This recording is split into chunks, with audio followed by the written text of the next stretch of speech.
Welcome on Mohari Devi Tapadia Girls College YouTube channel.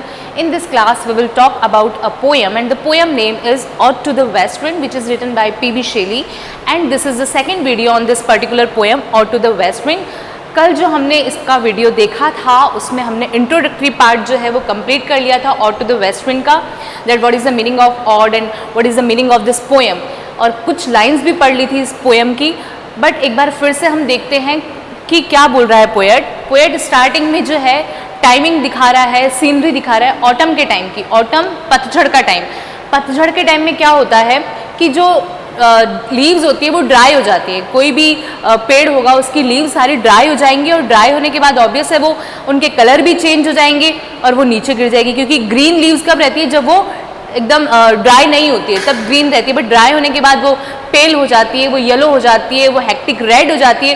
तो ये सारे दो चार कलर भी पोएट ने बताए हैं और बोला है कि जो ड्राई लीव्स है वो नीचे गिर जाती है और उसके बाद में हवा में इधर उधर उड़ती रहती है, उड़ के वो ज़मीन के नीचे दब जाती है. ये सारा काम कौन कर रहा है, विंड कर रही है. और विंड को कंपेयर किया है म्यूजिशियन से, कि जैसे एक म्यूजिशियन क्या करता है, घोस्ट को, ghost in the sense bad spirit को जैसे गायब कर देता है, वैसे ही विंड क्या करती है, जो ये ड्राई लीव्स हैं इनको गायब कर देती है, इनको इधर उधर हवा में उड़ा देती है.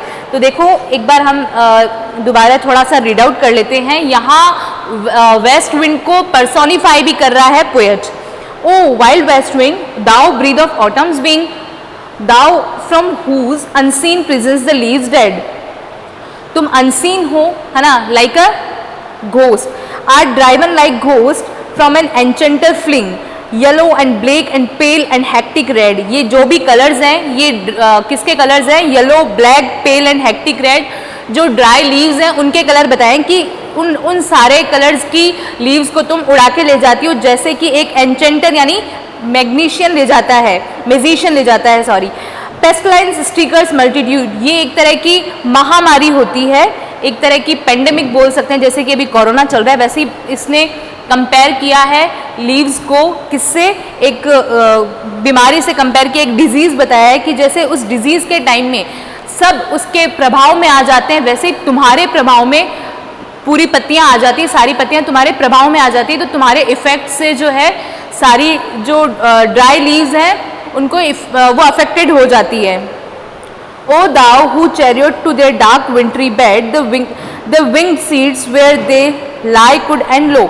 उसके बाद बताया कि तुम क्या करती हो, तुम एक चैरियट पे, जैसे कि तुम किसी रथ पे आती हो एंड क्या करती हो, to their dark wintry bed, wintry bed में, डार्क विंट्री बेड में, एंड विंग सीड, जो सीड्स है उनके जैसे पंख लगे हुए हों उनको वैसे तुम उड़ा के ले जाती हो. तुम ड्राई लीव्स को तो उड़ाती ही हो, है ना, जो ये कलर्स बताए हैं पेल, हेक्टिक रेड, येलो, इन लीव्स को तो तुम उड़ा के इधर ले जाती हो. एक मैग्नीशियन जैसे घोस्ट को गायब कर देता है, वैसे ही तुम क्या करती हो, जो विंड क्या करती हो कि सारी लीव्स को उड़ा के ले जाती हो, उनको गायब कर देती हो, फ्ली कर देती हो उनको. उसके बाद बताया कि जो सीड्स हैं उनके भी जैसे विंग लग जाते हैं, पंख लग जाते हैं, और वो सीड्स भी जैसे पंख लगे हुए जो सीड्स हैं वो भी जैसे इधर उधर उड़ते हैं, किससे, तुम्हारे इफेक्ट से. और तुम्हारा जो इफेक्ट है वो ऐसा है जैसे कि एक महामारी के टाइम, एक पेंडेमिक के टाइम जिससे सारे जने अफेक्टेड हो जाते हैं. जैसे अभी मैंने बताया ही था कि जैसे कोरोना पेंडेमिक चल रहा है, तो कोरोना पेंडेमिक से सब अफेक्टेड हैं. हमको क्यों बोला जाता है कि तुम घर रहो, क्योंकि सब इससे अफेक्टेड होने के चांसेस भी हैं. तो सेम बताया है विंड को किससे, एक डिजीज से, एक महामारी से कंपेयर किया कि तुम एक पेंडेमिक के जैसी हो, जैसे पेंडेमिक के इफेक्ट में सब आ जाते हैं, वैसे ही तुम्हारे इफेक्ट में सारी ड्राई लीव्स आ जाती है. इवन जो सीड्स हैं उनके भी विंग लग जाते हैं और वो भी अपने आप को ट्रांसफ़र कर लेते हैं, इधर से उधर उड़ते रहते हैं. The winged seeds where they lie cold and low, each like a corpse with its grave until. और जैसे जो ये विंग लगे हुए जो सीड्स हैं वो कैसे लग रहे हैं, each like a corps in the sense dead body के जैसे हैं, विद इन इट्स ग्रेव, जैसे वो अपनी, जैसे कोई डेड बॉडी अपनी ग्रेव में सोती रहती है, अपनी कब्र में सोती रहती है, पड़ी रहती है, वैसे ही जो विंग सीड्स हैं वो भी उड़ के जो है अपनी ग्रेव में चले जाते हैं और वो तब तक वहाँ पड़े रहते हैं, अंटिल यानी तब तक वहाँ पड़े रहते हैं. डाइन और sister of the spring shall blow, जब तक कि तुम्हारी सिस्टर स्प्रिंग नहीं आ जाती, हाँ, स्प्रिंग यहाँ पे पर्सोनिफिकेशन किया है ऑटम का, और ऑटम की सिस्टर बताया स्प्रिंग को। यहाँ सीजन का जो है पर्सोनिफिकेशन हो रहा है। तो यहाँ पोएट बोल रहा है कि ये जो विंग्ड सीड्स हैं जो उड़ के अपनी ग्रेव में चले गए हैं, लाइक अ कॉर्प्स, एक डेड बॉडी की तरह, वैसे, और वो तब तक अपनी ग्रेव में रहेंगे जब तक कि तुम्हारी सिस्टर मतलब ऑटम की सिस्टर स्प्रिंग नहीं आ जाती। इन द सेंस कि जब तक वेदर चेंज नहीं हो जाता, जब तक कि सीजन चेंज नहीं हो जाता एक्चुअली, तब तक वो उसी ग्रेव में रहेंगे।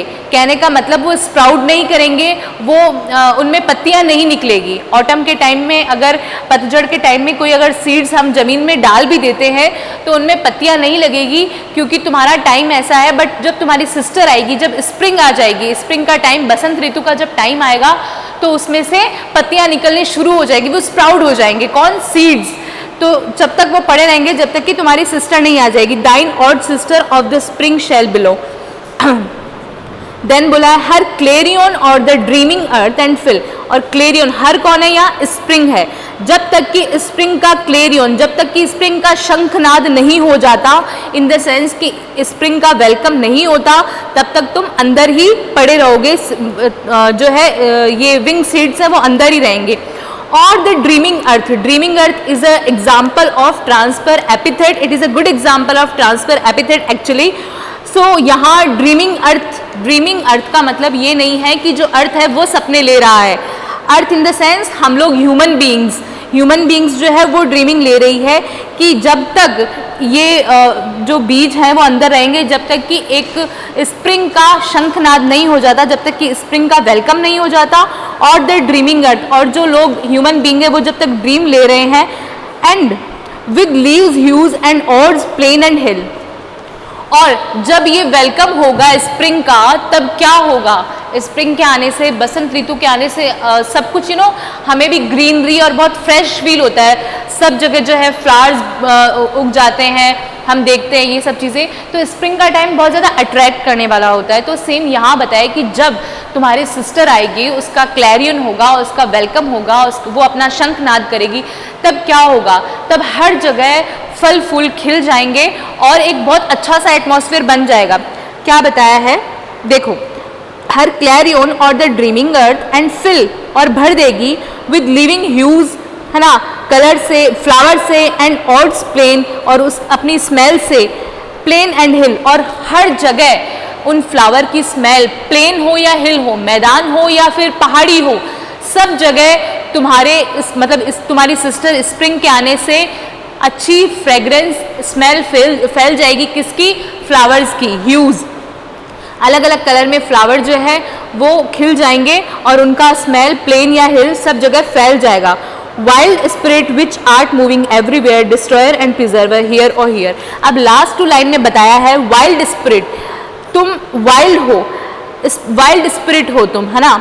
विच आर्ट मूविंग एवरीवेयर, जो तुम अपना आर्ट जो है मूविंग एवरीवेयर, अपना आर्ट हर जगह फैलाती हो।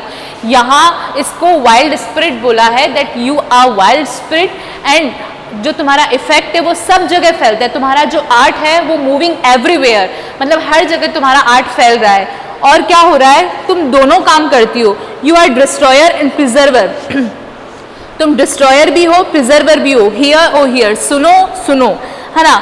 तो इसको वेस्ट विंड को पीबी शेली जो है वो कॉल कर रहा है एंड बोल रहा है हियर और here, you are both, you are destroyer and preserver both. तुम दोनों काम कर रही हो, तुम डिस्ट्रॉय भी करती हो चीज़ों को, प्रिजर्व भी करती हो, क्योंकि ऑटम का टाइम आएगा तो फिर स्प्रिंग का टाइम आएगा। तो इस स्टेंजा में हमें पोएट जो है इनडायरेक्टली बोलना चाह रहा है कि कोई भी जो सीज़न है, कोई भी टाइम है, वो एक जैसा नहीं रहता है, वो चेंज जरूर होता है। अगर आप हैप्पी हैं तो आप सैड भी होंगे, और अगर आप सैड हैं तो आपका हैप्पी टाइम भी आएगा। सो हमें टेंशन नहीं करना चाहिए। दुख जो है उसके पीछे सुख ज़रूर आता है और सुख के पीछे दुख ज़रूर आता है। ये चीज़ें जो है ये फिक्स है, एक जैसा टाइम नहीं रहना है। अगर ऑटम आएगा तो उसकी सिस्टर स्प्रिंग भी आएगी। ऑटम के टाइम में सब कुछ बहुत ड्राई और बहुत ऐसा हमें लाइक मेलनकलस जैसा फील होगा, बट अगर स्प्रिंग आएगी तो हमें बहुत फ्रेश फील होगा, अट्रैक्ट फील होगा। हर जगह जो फ्लावर है वो ब्लूसम करेंगे, हिल हो या अर्थ हो या कहीं भी हो, सब जगह बहुत अच्छी फ्रेग्रेंस आएगी। तो स्प्रिंग का टाइम अच्छा आएगा। तो ये हमें जो है मॉरल देना चाह रहा था फर्स्ट स्टेंजा में पोएट। नेक्स्ट सेकंड स्टेंजा पे हम बात करते हैं, thou on whose stream mid the steep skies commotion. अब इस सेकंड स्टेंजा में जो है वो इफेक्ट बता रहा है विंड का, किस पे, स्काई पे। स्काई पे विंड का क्या अर्थ होता है, thou on whose stream mid the steep sky commotion. जब तुम चलती हो तो क्या होता है, स्काई में भगदड़ मच जाती है ना। जैसे अगर तुम तेज चली, हवा को बोल रहा है यहाँ पोएट कि अगर तुम तेज चलती हो तो तुम्हारे चलने से जो आसमान है उसमें भगदड़ मच जाती है। भगदड़ मच जाने से सेंस क्या होता है, जो क्लाउड्स है वो स्कैटर्ड हो जाते हैं। स्कैटर्ड मतलब छितर जाते हैं, जो क्लाउड्स हैं वो टुकड़ों में बढ़ जाते हैं। कैसे, Thou on whose stream mid the steep skies commotion loose clouds like earth's decaying। loose clouds कौन से होते हैं, जो scattered clouds हैं, जो बिखरे हुए clouds हैं, ठीक है। loose clouds like earth's decaying, और ऐसा लगता है कि वो क्या करेंगे, like यहाँ simile है, it is a good example of simile, like earth's decaying leaves are shed, और earth's decaying leaves are shed, ये जो लाइन है वो कंपेयर कर रहा है पोएट जो है क्लाउड को, किससे, लीव्स से, जो कि लीव्स ड्राई हुई हुई है। तो यहाँ पोएट बोल रहा है कि तुम्हारे आने से क्या होता है, कि किसके आने से, वेस्ट विंड को बोल रहा है कि वेस्ट विंड तुम्हारे आने से क्या होता है, जो स्काई है उसमें भी जो क्लाउड्स हैं वो स्कैटर्ड हो जाते हैं, है ना, वो बिखर जाते हैं। कैसे बिखर जाते हैं, जैसे जो अर्थ है, डिकेइंग अर्थ, अर्थ पे डिके होना इन द सेंस कि जो लीव्स हैं, जो ग्रीन लीव्स थी वो ड्राई हो गई। तो सेम जैसे वो ग्रीन लीव्स ड्राई हो गई है अर्थ पे, वैसे ही स्काई में क्या हो रहा है, जो क्लाउड्स है वो स्कैटर्ड हो गए हैं, आसमान में बादल इधर उधर बिखर गए हैं। Thou on whose stream mid the steep skies commotion loose clouds, मतलब जो बिखरे हुए क्लाउड्स हैं, like earth's decaying leaves are shed, जैसे कि अर्थ पे जो डिके हो जाता है लीव्स का, and are shed shook from the tangled bows of heaven and ocean। देखो shook in the sense हिलाना, है ना, shook का मतलब होता है हिलना या हिलाना। तो यहाँ क्या हो रहा है कि जब विंड आई, तेज विंड आई, तो स्काई में जो क्लाउड्स हैं वो आपको मैंने बताया कि स्कैटर्ड हुए हुए हैं, और वो क्या कर रहे हैं, शुक, हिल रहे हैं। कैसे हिल रहे हैं, विंड के चलने से हिल रहे हैं, कि शुक फ्रॉम द टेंगल बो। टेंगल बो मतलब वो जब एक साथ जुड़े हुए थे क्लाउड्स, उनसे वो थोड़ा हिलके इधर उधर जा रहे हैं, ऑफ हेवन एंड ओशन। कभी वो जा रहे हैं हेवन इन द सेंस की स्काई की तरफ, कभी जा रहे हैं ओशन की तरफ। तो यहाँ इन लाइंस में पोएट ये बोलना चाह रहा है कि देखो विंड, तुम अगर इतनी तेज चलती हो, तुम्हारे चलने से जो तुम्हारा इफेक्ट है तुम्हारा, वो तो अर्थ पे तो किसके होता है, लीव्स पे होता है। लीव्स जो ड्राई लीव्स है वो इधर उधर उड़ जाती है, और स्काई में किस पे होता है, क्लाउड्स पे होता है। जो क्लाउड्स हैं वो इधर उधर बिखर जाते हैं तुम्हारे चलने से। जो वो टेंगल बो में एक तरह से पूरी तरह से जो जुड़े हुए क्लाउड्स हैं वो भी तुम्हारे चलने से क्या होता है, इधर उधर बिखर जाते हैं, ठीक है, लूज क्लाउड्स हो जाते हैं। लूज क्लाउड्स मतलब इधर उधर बिखर जाते हैं।